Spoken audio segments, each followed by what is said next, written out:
if your game is not clippable in 2026, you're going to miss out on a lot of distribution. And you should take this as seriously as you're like playtesting. There are people who are going to truly optimize their games for these channels, and they're going to outperform. You've got to give it the attention it deserves.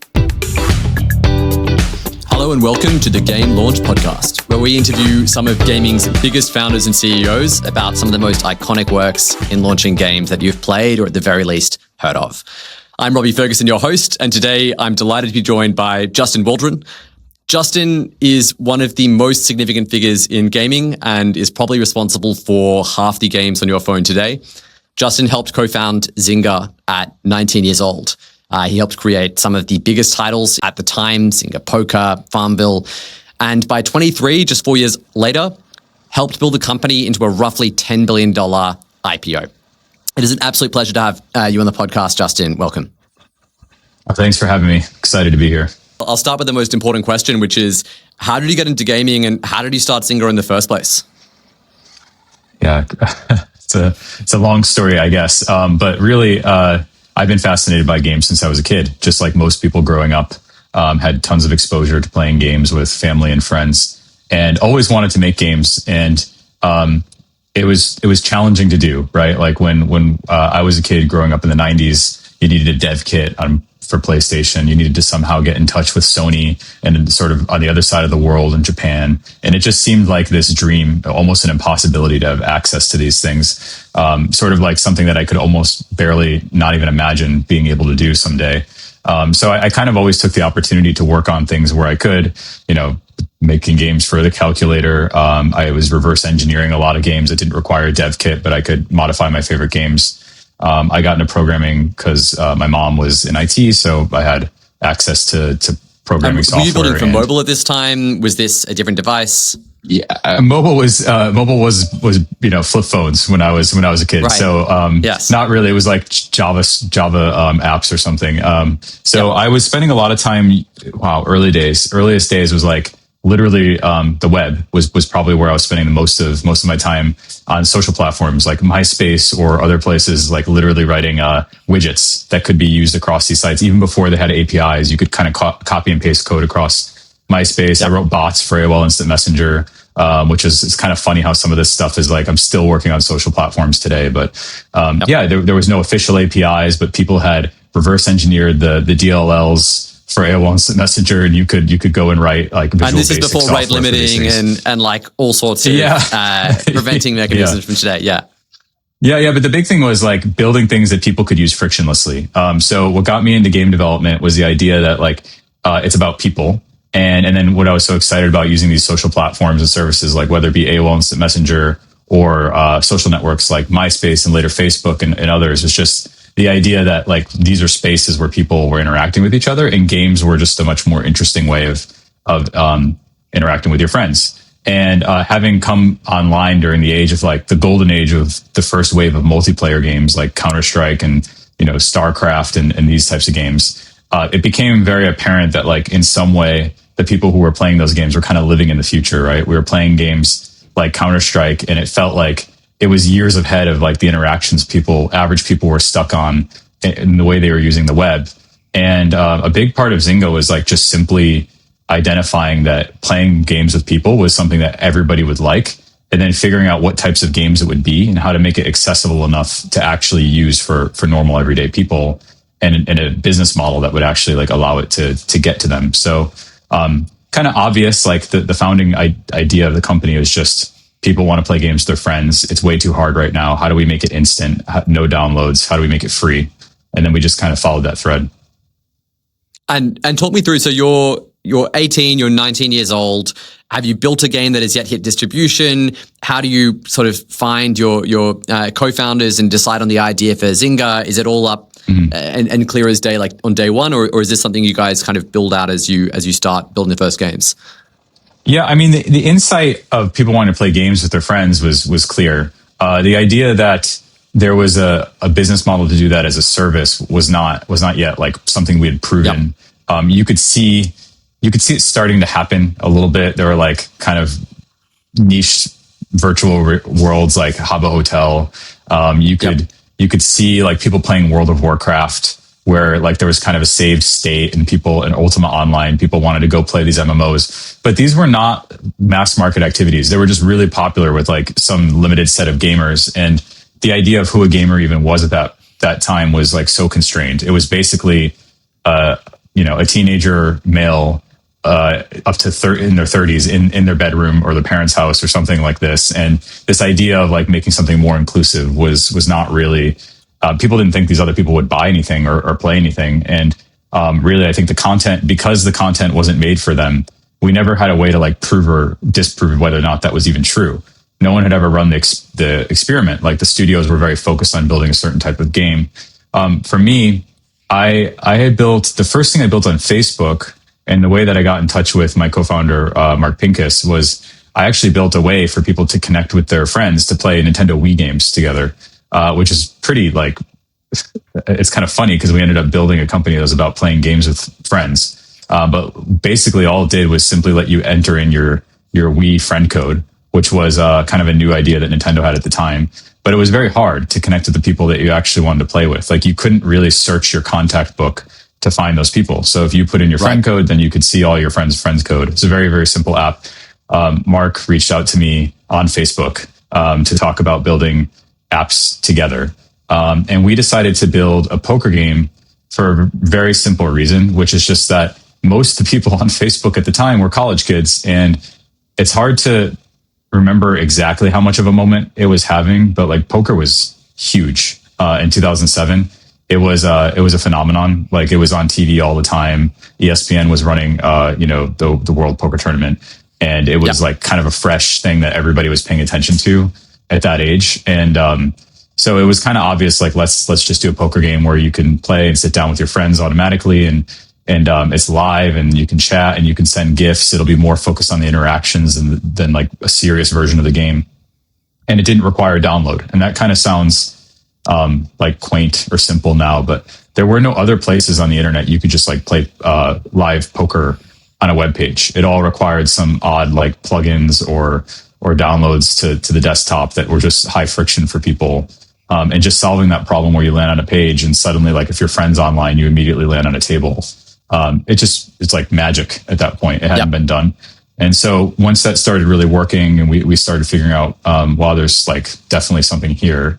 The question then became like, what games are next, right? Like how do we monetize this and like, what should we build? Like, and talk me through. So you've launched category. Poker at this point, and talk me through the launch and when it really started to take off in terms of players.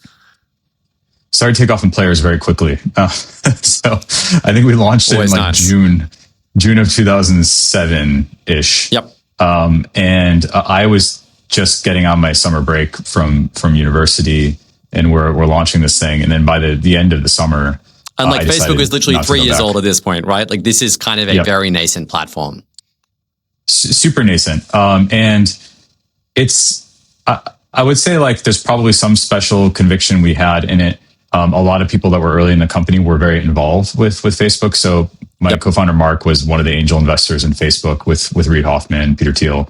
And then a lot of the original investors in Zynga were actually social network investors like Peter and Reid and people like Fred Wilson led one of our early rounds. So these are people who are very focused on network effects. They're not media company investors. They weren't game investors. They were social platform sort of investors thinking about network effects like this. And the opportunity we saw was to build a company that was making a new type of game based on these social networks. And you could squint and you could see it with Facebook. And it's kind of funny. I don't think in 2007, we thought it would be a single social networking world where like there was just going to be Facebook that would take over everything.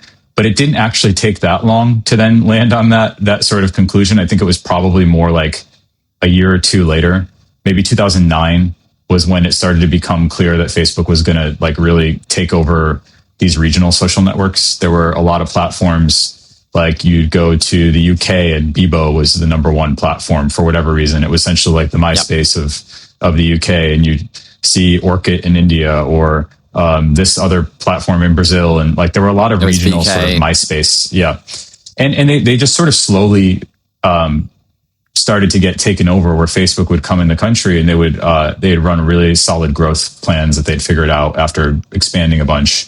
and it would work every single time. And even if the markets were quite different in terms of like their bandwidth or how they use the thing and all this other these cultural questions, what we ended up feeling like we were seeing was that these other platforms, a lot of them were a bit more like MySpace. Like the accounts were sort of pseudonymous, maybe not someone's real name, and not real connections, and maybe not the real photos, because they're from the early days of the internet where people weren't as comfortable connecting that way. Yep.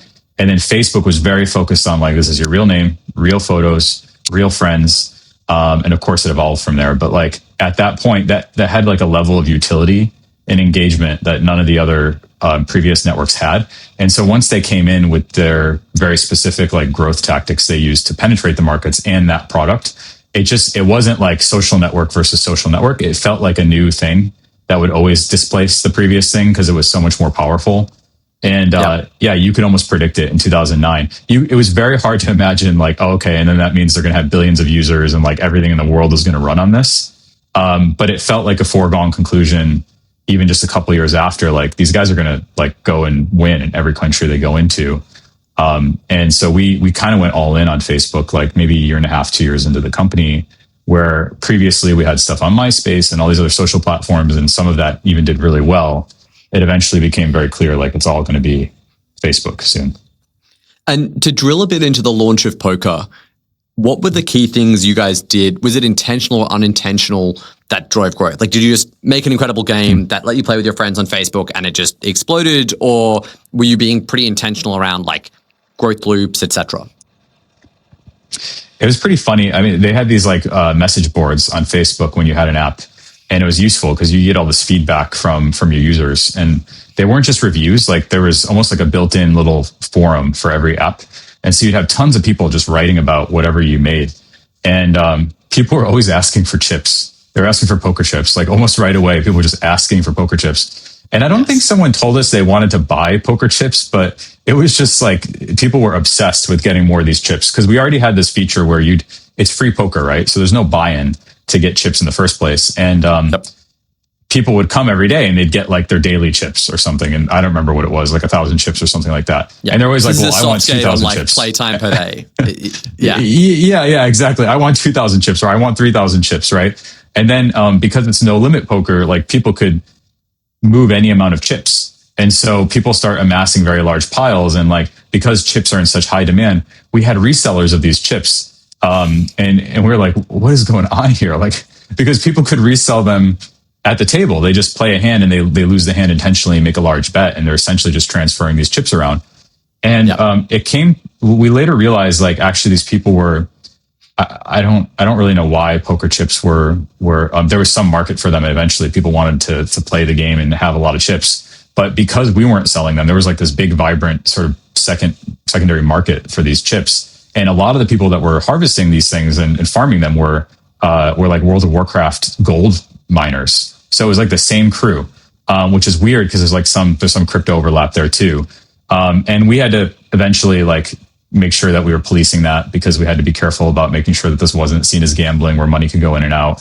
But we were able to start selling the chips as well, and people really liked it. And before we started selling the chips, we were also doing like these sort of CPA paid offer walls where like, and it's funny because like probably a lot of people don't remember this. We think of Netflix as this giant company that does like brand advertising and probably, owns a stadium or runs these like huge marketing campaigns to drive the adoption of Netflix, or puts $100 million or $10 million into some TV show that then drives subscriptions. But at that time, the biggest buyer of these CPA offer walls, where you'd get paid something to do the offer, was Netflix. And it was that you'd sign up for Netflix and then you'd get poker chips. And I have no idea how many millions of early subscriptions to Netflix come from Zynga games, but it's a lot. And they were getting paid in currency. So they were playing you. They were paying you to basically offer in-game items as a reward or incentive to sign up to Netflix. Yeah, exactly. And that was a huge thing. And then we were also playing with giving people poker chips to sign up for paid money poker applications because we weren't doing real gambling. And then the real poker sites came to us and they said, like, these are really interesting users for us. If you rewarded them chips, like you could send them over here and they would pay us an affiliate fee or something like that. Yep. And those affiliate fees were worth a lot. So we were doing that for a while. But then eventually we realized like, wow, when we sell these chips directly, it turns out like there's no willingness to pay if we're doing it right. That's even better. So it was kind of a pain to set those things up back in those days. There's no IAPs. Like you had to handle fraud yourself. You had to build a huge payments team, and it was a lot more work than it is today. But yeah, we started selling chips and we were kind of shocked. Like it just started working. And then we felt like we had this sort of quasi secret where like we'd heard of virtual goods being a thing. And there was rumors of it. You talk to people in games and they're like, yeah, in Korea, there's a game, and like maybe Nexon has a game where like people are buying stuff or something. And maybe there's this other game I heard that they're selling some stuff online, but it was always like explained away, oh, that's some cultural thing. Like that's just crazy Korean people like buying stuff over in Korea, has nothing to do with what's going on over here. It would never work here. And then we did it and it was working, and it was kind of like, it was a secret. Essentially, it was like, whoa, this is pretty weird. Like we found something that no one's talking about, no one believes in. And then every time, therefore, this is selling the in-game chips. Yeah, selling in-game chips. Like people didn't believe it was real. Like basically, if they heard of Zynga doing revenue or something, like they couldn't fathom that people were buying this because it was just, a few percent of people that were buying it. It wasn't everybody. It was really hard for anybody else to really understand what was going on. It was brand new. Why do you think that was? I mean, you guys were certainly the frontier of shifting from premium games to games as a service, mobile driven and social driven. Why do you think that you guys were the first ones to cross that frontier of like creating something that actually, was it the first one you thought of offering it? Was there demand that wasn't being captured elsewhere? Or was this like a unique bit of channel and product? I think that there was like some sort of leap that you had to take that was really intimidating for other game studios. So like at that time, the budgets for a lot of these games were getting pretty big. And if you're going to take like a couple of years to make a game and then suddenly like to bet that game on some sort of freemium model that your studio has never done before, that there's no public information on, that you cannot hire for, like these product managers or people who even know how this works literally don't exist. They've all been trained internally at a company like Zynga and they're not leaving. That's like, it's too much to ask for people. It hadn't turned into a like generalized skill set or industry yet. Yeah. And like the only people that were competing with us were like this limited set of handful of Facebook developers who kind of figured out similar and were also guarding their information and like trying to figure out what to do with it and expand. And I feel like it was just typical innovator's dilemma in that sense. Like we started with these small games, poker, we put it up in a weekend. And then we kept expanding and like we were profitable very quickly. And then we would let's do another game. Now that we've kind of gotten an understanding of how this works, we can afford to spend $1 million on the next game or spend $2 million or $5 million or $10 million. Like the budgets kept growing because we knew more and more how to make this model work. But if these other companies like Electronic Arts, once they started hearing rumors about what was going on in 2009, they start getting more serious about this type of thing. They're not ready to spend like $5 million on a Facebook game and have any ability to replicate the success of it. And by the time they started trying, like they later realized they kind of had to acquire some other players in the space. And there were only a handful of companies that were like really doing a great job for the first few years. And it was surprisingly limited just because I think there were so many new things you had to learn. Like the entire way that you tune a game was different.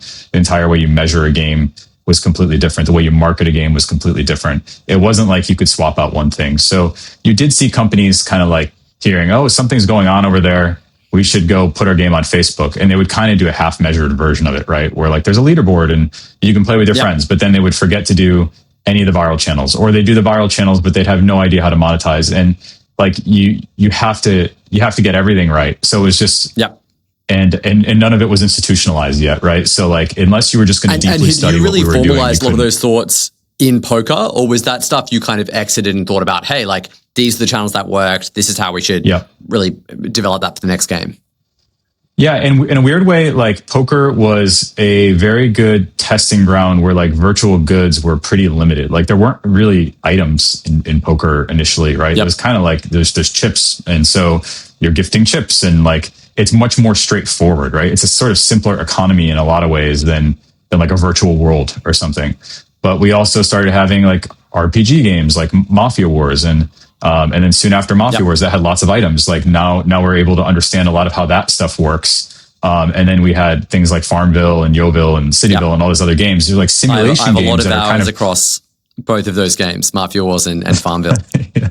Well, the funny thing about these games is like, no one knew what to call them at the time, right? So FarmVille, now there's a lot of farming simulators, but if you think about it, like FarmVille was like a mix of an MMO. It was a weird baby of like an MMO with a real-time strategy game at the time, because you'd play like a Command and Conquer or something. You're tapping around and moving with the mouse to send this person over here to go harvest the thing, and then come back over here and use it and do something else with it. But we just made like the most casual possible version of it that no one had ever really seen before. So some of the game designers on these games, they came from Age of Empires, they came from Command and Conquer, and it was such a ridiculous thing to other people to learn. Wow, the guy who like made Command and Conquer is the guy who is like the executive producer on FarmVille. But if you understand, like when you really think about the games, it just makes complete sense. So we were able to answer your question, like the things we learn on each game, like we would have never been able to make FarmVille in 2009 if we hadn't made the sort of 20 to 30 games from 2007 to 2009, where we picked up all these bits and pieces. Some of them were literally technical. Like we actually literally put like the free gifting page from this game into this game, and like the back end for this thing that scaled into this game. And that's how we were able to get to 30 million DAU in like a week without breaking everything. And there were technical pieces and there were design pieces where it was kind of coming together. And the cool thing was like, because we had these studios that could keep building on like what the previous studio had built, it allowed for a lot of experimentation where like, you know, we didn't only just iterate on each game individually, but like the next game that could come out could have like the ability to tear out things and put in new things and take bigger swings. So we were learning really quickly. From a creative perspective, how are you guys deciding what games to build? Like Mafia Wars is obviously one theme. Yeah. I remember you guys had a bunch of these, essentially the same logic under hood, pitched to different personas. How are you thinking this is what an audience is going to want and what they're going to want to play? Yeah, I mean, we were ultimately operating with like a studio model from very early on. When I say studio, it sounds like a lot of people, but in the beginning, it was like we'd have one person who was like a GM, and they were also an engineer, and like they had a game, you know. And when their game got big enough, they could afford to have like another engineer and maybe another artist and start managing a budget. And some of those turned into like 100-person studios from one engineer, who then became like the studio GM, when originally that meant like literally just being the one person who wrote the game. So they were mini startups in that way. And it was really about like who had just proven that they could do it. It wasn't until many years later that we had to pull in like more studio executive types to run larger teams that were like not sort of homegrown in terms of running the studios. So in the first couple of years, like almost everybody was homegrown, like small team that got bigger and bigger. And then they naturally would get to a point with a game where they had an insight. They're like, we've been running Mafia Wars for 3 months and things are going really well. We're going to keep running it. But like, wouldn't it be better or wouldn't it be interesting if like there could be another version that was like this, and they would spin off a few people to go build the next thing. So it was very organic in that way. And then we'd have a company-wide like budgeting sort of green light process. And it was really about the teams making a case for why something was worth putting additional resources into. And within the team that they had, like they had the people they had and they're making money, they're making a profit. Like, they had like a lot of leeway to do what they wanted. But if they're requesting more resources, like, oh, we want to double the size of the studio, and maybe they don't have the revenue for it, then there's like a trickier conversation about like, how are we going to move people from one team to the other? And like, what's, you know, is this project something that everybody thinks we should be funding, and why? And a lot of that had to do with, internal and external like analysis research, basically. I mean, now everybody does this with mobile games, but at the time, like we literally built like a lot of internal stats and external stats to track these apps that no one else had. And we would watch them and get email alerts on things that were growing fast. And we would take ideas from fast growing apps that weren't in games and then try to imagine how could that be in a game. So like famously, like Max Levchin, you know, one of the PayPal Mafia founders, he had a company called Slide on Facebook, and a lot of people don't remember this, but like Slide was one of the biggest app developers on Facebook, Max Levchin's company. They didn't make games, but they did make some of the most viral Facebook apps at that time. They were like probably the top 3 largest companies. They just couldn't figure out how to monetize because they didn't do games like us, and by the time they pivoted, it was way too late. But we would look at some of their apps that were successful and say like, wow, that's a really smart viral mechanic. Like, how would we build that into a game? So we were learning from places outside of games too. We were learning from what types of games we saw. It was really like a mixing and matching, because there was so much white space, maybe to your point, around like, you could do any game, so why not do any game? Yeah. And we were trying to validate or invalidate ideas and figure out what information was out there internally and externally to validate it. I remember you talking about some of the most effective tactics in FarmVille, which is, I think, obviously one of the biggest games you guys developed, where you really, I think, honed a lot of these growth tactics. One of the ones that stuck out to me was social gifting. The notion that you had this idea of reciprocity, plus you basically had, and I can't imagine how many messages or Facebook server load you guys were responsible for that time, but like every friend was asking you like, hey, can you give me 20 cows on FarmVille, like 20 glasses of milk? Were there other tactics like that were a particular unlock? Was that something you picked up from somewhere? And do you think that these principles still hold in today's gaming marketing landscape? Yeah. Some of these are just based on human psychology, like reciprocity, like the free gifting stuff. It just works. I think you need to have a good channel to do it in. So it would work if you had a channel that was great, that you could reliably get these messages across to people and they would actually read them. And I think that that's always been the challenge, is like, are there still channels where you can do some of these social actions? And I think there have been at times, and then at other times it's been pretty tricky. On mobile, I think, messaging and like where people live now is a different space with different expectations versus notifications in the newsfeed, which are kind of like, a place where you can stick a lot of information and kind of, it should sort out whatever is most interesting to people. I'd say the biggest thing that we figured out through this, this series of games when it came to these interactions was that, like, actually people wanted an excuse to keep in touch with their friends. And we were just giving them an easy way to do it. So, and by creating these moments of we just call them like delight, surprise and delight, giving people an easy way to send something to a friend that was free, and interesting, then like people appreciated it.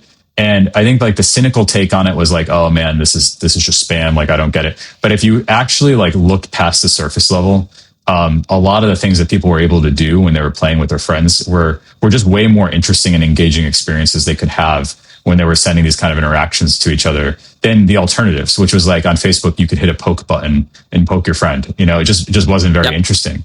So we were giving people like way more depth and ways to just like send a cute girl like something and like have a low friction way to stay in touch or keep in touch with their grandmother or their mom or their cousin. Exactly. But way more depth, way more retention, way more engagement, like a lot more choice.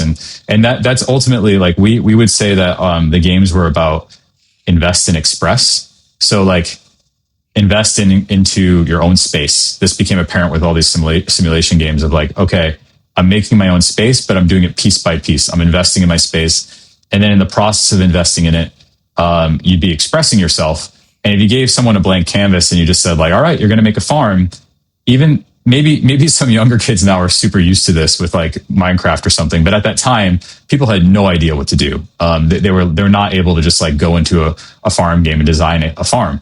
But like, you didn't ask them to design a farm, right? You had them piece by piece do some things and they made some choices. And then after playing the game for hours, they look back and like they made something that's definitely theirs, right? And that was kind of the magic of it, is like everybody likes to sort of, even from when they're a child, like go paint a picture or draw a picture. A lot of people lose touch with it.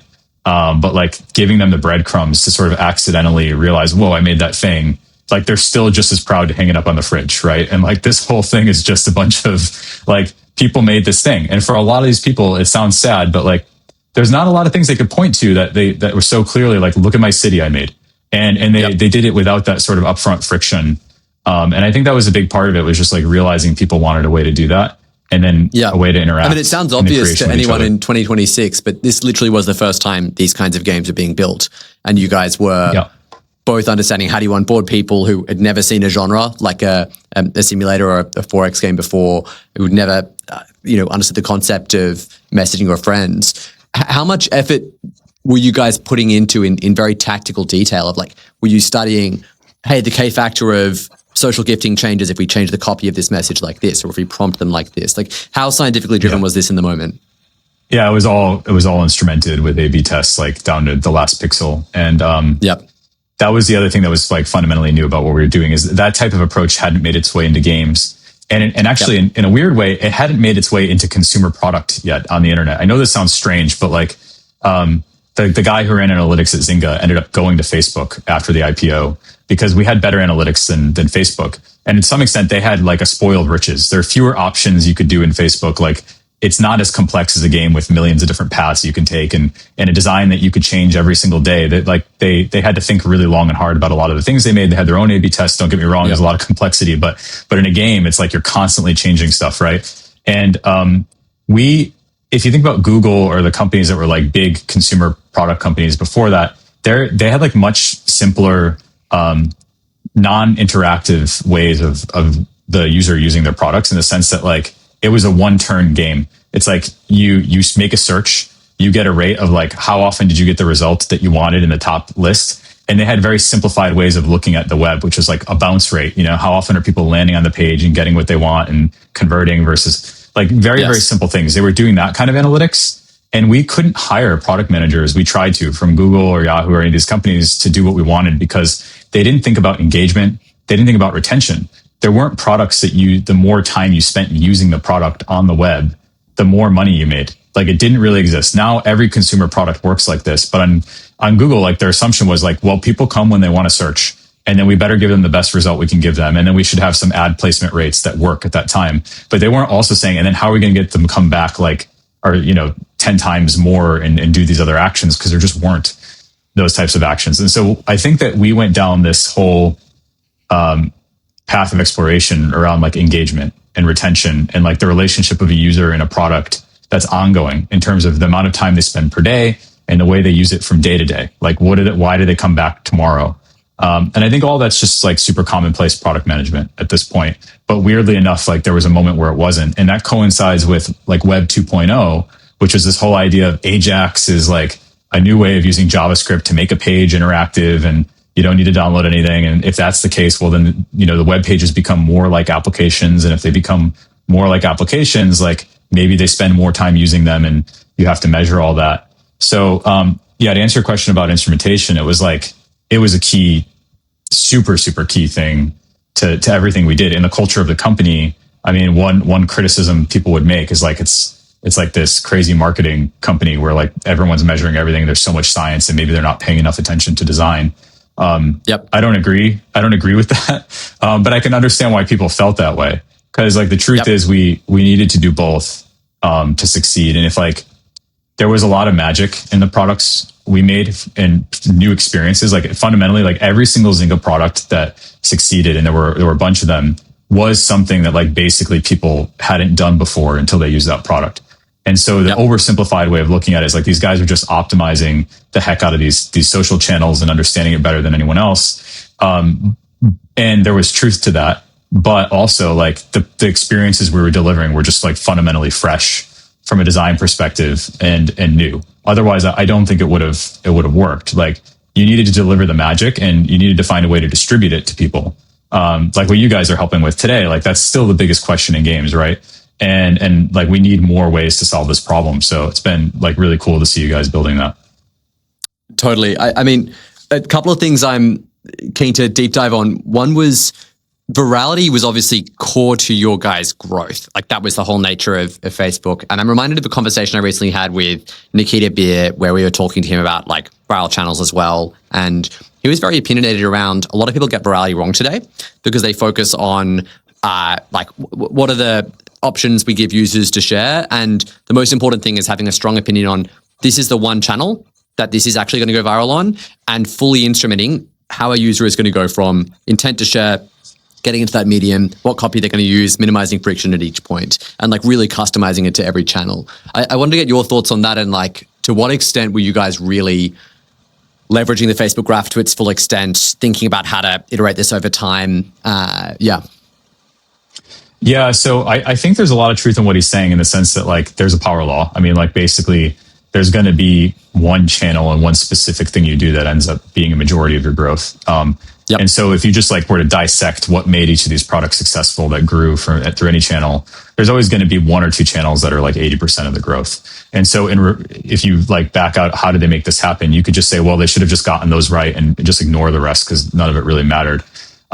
It can be a little difficult to know what those are in advance. But I do think from a design perspective, if you don't have a good answer for what they might be and like a lot of good reasons about why that might be the case, then you're definitely not going to get one by accident, like not in 2026. In fact, I don't think you got them by accident in 2007, actually, which some people like to say like I was just wide open and everybody was clicking everything, but that definitely was not the case. You had to fight. You've always had to fight for people's attention. And I think that like one good example of this is Facebook. And we like to think there's just so much utility. People were just joining the site by word of mouth, but they were just as aggressive as anyone else. And actually, it was really the email channel that Facebook did a great job with. And in particular, they figured out one flow, to like Nikita's point, that was just better than any flow that anyone had ever figured out. And that drove like the vast majority of the first few years of growth. And that was simply photo tagging. So like you just tag a friend in a photo. It was all college users. So there were lots of friends in the photos because the photos were always from like weekend parties and events and things like this. And you'd get an email that you were tagged in a photo and you'd never use the site. There's just the click-through rate on that message to your email was just insanely high. It was like 80, 90%. If you're in college and you went to a party over the weekend and there's pictures of you in the party and you don't know what they are, you're going to go figure out what they are, right? Like, and so like there's one way of looking at that, which is like, it gets back to this idea of design versus like metrics. And the answer is both. Like the question is then, what are the things you can actually get people to go do an 80 to 90% click-through rate on versus the typical, 1 to 5% or something. And you have to ask yourself some really hard design questions. They're not answered by metrics. They're answered by design. Like what's so compelling people have to click? And Facebook answered that question. And then if you go and change your roadmap thinking by starting with these types of ideas, then you have a way better chance of having a product that grows itself because they're hard to bolt on after the fact. Like Facebook was fundamentally a photo sharing service, basically. That was like, I think they used to like to say when they launched the platform that Photos was the first app on the Facebook platform. And like they built it to use the APIs and stuff. And other than the social graph of just bouncing around and landing on friends' profile pages, Photos was basically the only other thing you can do. And it was so central to the way the site worked. Like that feature would have never driven growth unless it was that central. And obviously really is a main driver of that growth today with Instagram and part of the thesis behind why. It still is. And it's evolved in so many ways, but like there are some lessons there. And if you are, there's typical product advice of like you need an MVP and you really need to think about like what's unique about your app to stand out in a world where now anyone can vibe code stuff too. I think that's super true. I don't think it always has to be like one simple thing that comes from one channel. I do think like, why not? If you're good at that, do 2 or 3. But like every time you split your flow into more forks and some people go this direction, some people go this direction. Well, then the argument is like, if you had this really killer one and then you half the people went the other way and then you reduce the amount of people using the one that was going to do really well then you hurt your numbers, right? So there's definitely benefits to having like one solid flow that's really going to like work. Easier said than done, but like it's good advice. Yeah. And maybe I know we're getting to time. One question I wanted to ask is a lot of this was very mobile specific and also, very centered on this era of early mobile and social distribution. How do you think about gaming distribution in today's world, both mobile and also for this other category, which is, PC console, cross-platform, much more around premium games? Yeah, I think word of mouth still matters a lot. The channels are much harder. The social channels are much harder to use today. The APIs are limited in ways that they've never quite like been unhobbled to the point that they were before. But then again, like tons of discovery is happening on these social channels. And the question is now, like, how do you actually work with the users of these social platforms, whether it be creators or other people, that to share things they're excited about. And so I still think you have to work backward from whatever that is, right? It's like, if your game is not clippable in 2026, like you're going to miss out on a lot of distribution. And it's very hard to make a game clippable after you spent a year or two developing a game that wasn't built to be clippable in mind. And so just like we would design a game backwards from the channels on Facebook or on mobile with push notifications and IAPs, like you really should be thinking about, we have this game concept. Okay, like what are the most viral clips that are sort of like similar to this concept? How can we really, in their process of playtesting, concepting, prototyping, actually think about what is this game going to be clipped like? What is the clipping experience of this game? And why do people want to watch that? And what validation is there that they want to watch that? And that's one way to get your cost of acquiring a user down, or at least ensure that you've de-risked the distribution for the game to some extent. I think that the things that matter in this space are still two of them. It's the cost of acquiring a customer and the lifetime value of a customer, right? So it's pretty simple. Like when you put it that way, it all seems so easy. Like why are we all struggling? But really, like you can get a lot of validation for the cost of acquiring a customer very early in the game development life cycle.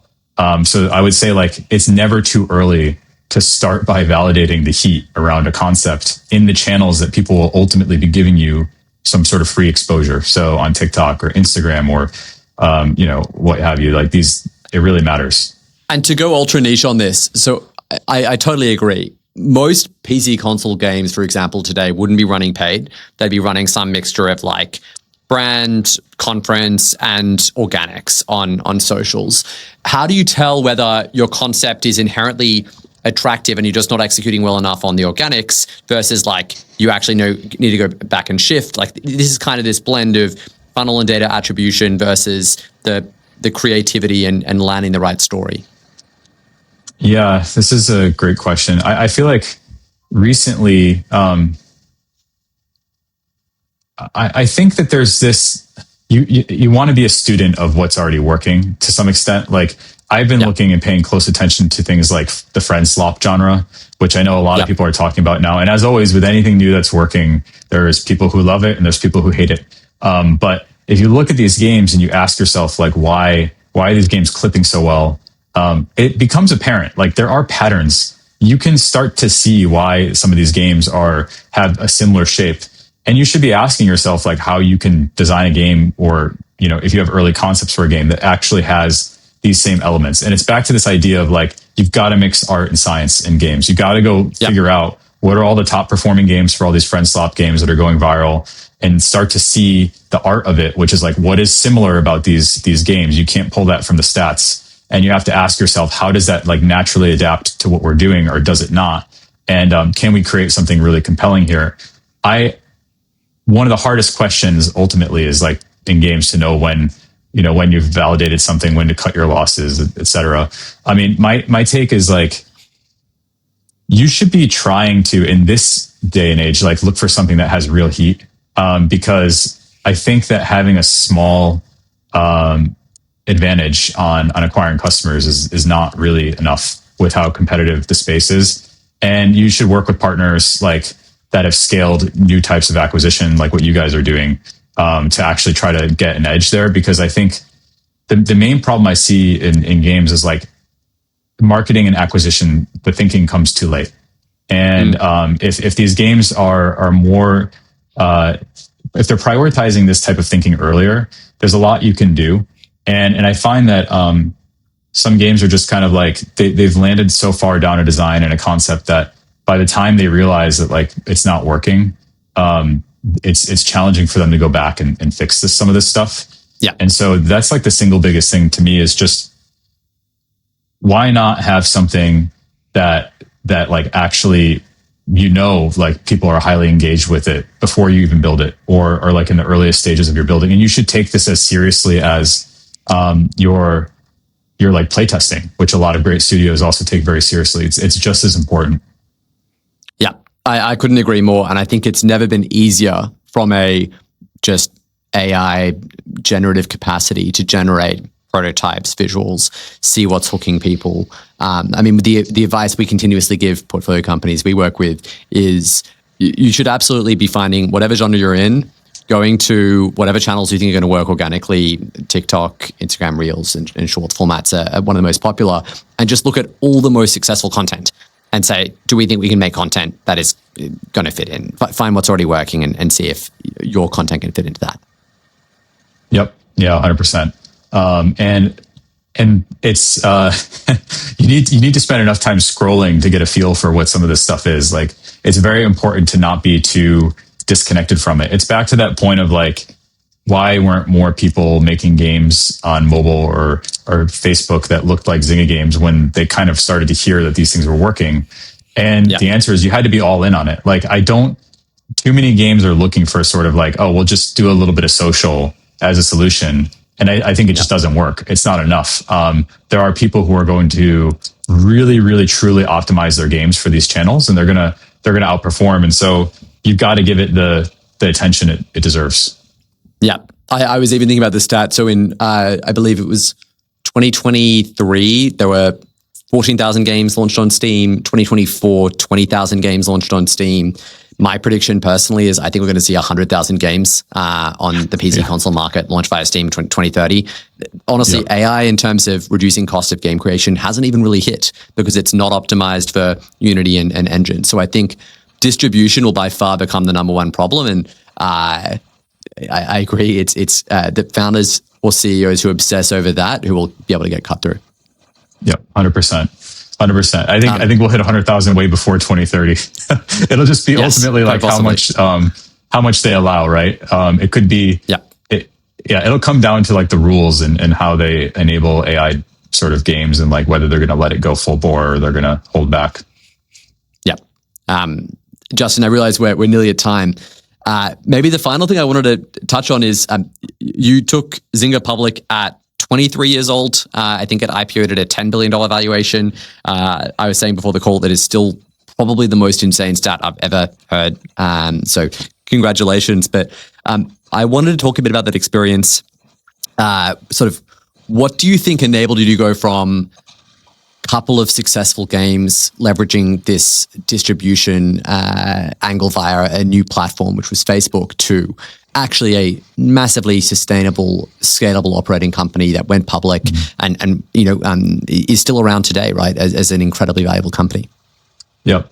Yeah, you got to find a secret. I mean, I think that's a simple way of putting it. And like I mentioned, when we realized, wow, we're selling these chips and everyone else thinks it's ridiculous, it was a bit of a secret and we could run with it. And then the fact that like companies didn't want to take these social games seriously if they were a great game company, it gave us time to run with something that players really wanted. And so another thing it's advice you just hear too often, but like you have to focus on what players want and not what like the industry thinks is the right answer.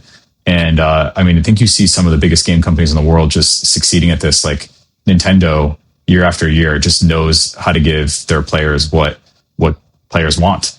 And they're not stuck on like whatever the trendy thing is that year in games ever, really. They're kind of timeless in a sense. And you need to strive to like go figure out what people want. There's still new things that are popping up. Friend swap being a perfect example of something that's like a very recent phenomenon, but is obvious in hindsight. There are more of these. And like you got to be able to take some creative risk, because I think that the industry stagnated a bit before AI, where like there's a lot of money being made in the same genres, and there's not a lot of risk being taken. I think we're going through a bit of a reset right now throughout games, throughout software, and people are realizing like actually you have to take creative risk to have larger scale success, and you have to take calculated risk. That's always what game development has been about on a large scale.